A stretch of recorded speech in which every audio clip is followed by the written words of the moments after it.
Welcome to the 41st edition of Spooky Reviews from Spooky Ventures.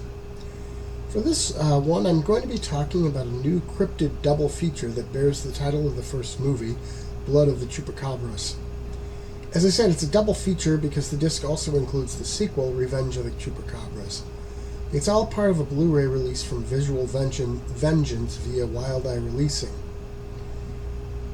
Now, these movies are definitely indie films. One aspect of that is a problem here, and that's the fact that the sound, mainly on the first movie, is bad. It's an issue to the point that I missed whole sections of dialogue because I couldn't tell what they were saying.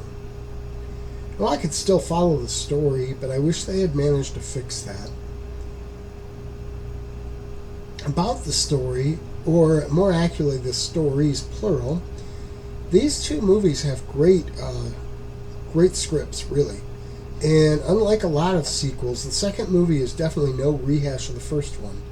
They both have so many separate lines of plot that eventually all wind up coming together into the main tale. And the first one has a twist near the end that caught me so much by surprise that I literally let out an audible gasp. That's pretty impressive for a movie, really.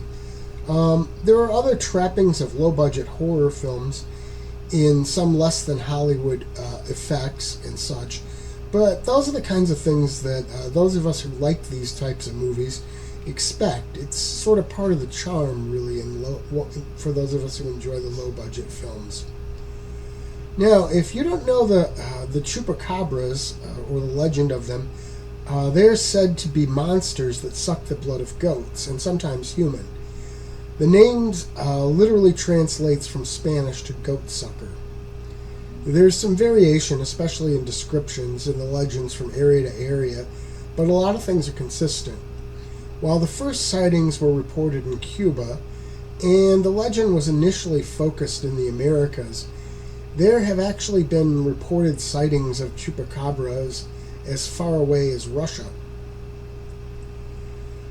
I like what they've done with the Chupacabras legend, even though it's not consistent across the two films, or at least two aspects of it isn't.